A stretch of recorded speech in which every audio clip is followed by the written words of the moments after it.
దీపమును, ఆత్మా దీపమును వెలిగించు యేసు ప్రభో, ఆత్మా దీపమును, ఆత్మా దీపమును. ఆశీర్వాదాలన్నీ నావే, మన ముఖాల నుండి వెలుగు ప్రకాశించుట. అంధకారములో నుండి వెలుగు ప్రకాశించునుగాక అని పలికిన దేవుడే తన మహిమను గూర్చిన జ్ఞానము యేసుక్రీస్తునందు వెల్లడిపరచుటకు మీ హృదయములలో ప్రకాశించెను. 2 కొరింథీ 4:5-6. అంధకారములో వెలుగును పుట్టించిన దేవుని సృజనాత్మక పని అద్భుత రీతిగా ఆయన ఎటువంటి వాడో మనకు తెలియజేస్తుంది. మానవ సృష్టి మరియు ప్రకృతి. సృష్టికి పూర్వం అంతా చీకటిగా శూన్యంగా ఉన్నది. అది మసక చీకటి కాదు కానీ పూర్తి అంధకారంగా ఉంది. 2 కొరింథీ 4:5-6 దేవుడు వెలుగు కలుగుగాక అని పలికిన ఆ సృష్టి ఆరంభ దినానికి మనల్ని తీసుకెళ్తుంది. అప్పటి నుండి ఈ ప్రపంచంలో వెలుగు లేని రోజు లేదు. పగటిని ఏలుటకు సూర్యుడు స్థిరమైన కావలవాడిగా ఉంచబడ్డాడు. అదేవిధంగా చంద్రుడు తన కాలానుక్రమంగా సూర్యుని ప్రతిబింబంగా ఉంటూ రాత్రిని ఏలుతున్నాడు.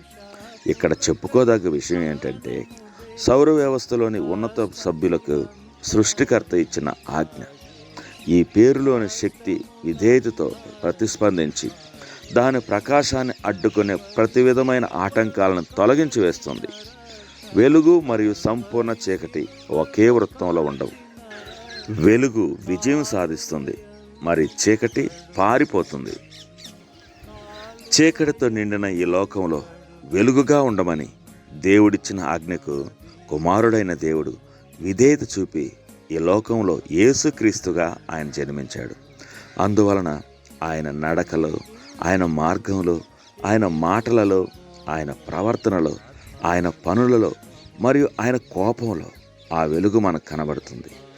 ఆయన వినే చెవిలో, ఆయన చూచే కంటిలో, ఆయన ప్రేమపూర్వక పెదవులలో ఈ వెలుగు మనకు కనబడుతుంది. ఆయన మహిమాన్వితమైన ముఖంలో ఈ వెలుగు కనబడుతుంది. దేవుని మహిమ మనిషి ముఖంలో కనబడాలని క్రీస్తు మానవ స్వరూపాన్ని ధరించాడు. అంతకు మించిన పరిపూర్ణ మహిమా ప్రకాశం ఇంక ఏ మనుషునికి కనబడదు. అటువంటి ముఖము అందరి ముఖాల కన్నా వికారంగా మార్చబడింది. ఆయన గడ్డపు వెంట్రుకలను పెరికివేశారు. ఆయన తల మీద బలంగా కొట్టారు. ఆయన ముఖం మీద ఉమ్మివేశారు. ఆయన నుదుటిపై ముళ్ళ కిరీటం బలంగా గుచ్చారు. చేదు నిందారోపణలతో ఆయన చెవిపై దాడి చేశారు. ఆయన పెదవులకు చేదు చిరకాను అందించారు. వీటన్నిటినీ ఆయన మహిమపరచబడే గడియకు ఆయన ఆపాదించాడు. ఈ కుమారుడు ఇప్పుడు తిరిగి లేచాడు, పరలోకానికి ఆరోహణమైనాడు మరియు తన తండ్రి యొక్క పరిపూర్ణమైన మహిమలో కొలువు తీరాడు. ఆ ముఖము ఇక ఎన్నటికీ అవమానించబడదు. ఈరోజు ఈ మహిమను ఏ విధంగా చూడగలం? దేవుడు చెప్పిన ఆజ్ఞ ఏంటంటే, క్రీస్తు యొక్క జ్ఞానం ద్వారా ఇదే రకమైన వెలుగు ఈ అంధకార లోకంలో మన ముఖాల గుండా ప్రసరించాలి. మనలో నుండి ప్రసరించే ఈ వెలుగే చివరి వరకు మిగులుతుంది. ఒక స్ఫటికంలోనికి కాంతి ప్రసరించి బయటికి రాకపోతే కాంతి యొక్క ఇంద్రధనుసును మనం చూడలేం. మనలో వెలుగు ఉంది. తండ్రి, క్రీస్తు యొక్క వెలుగును నాకు ఇచ్చినందుకు వందనాలు. నీ సన్నిధి కాంతిని ఈ లోకానికి చూపడానికి నా ముఖాన్ని నీ ముఖంగా సమర్పిస్తున్నాను.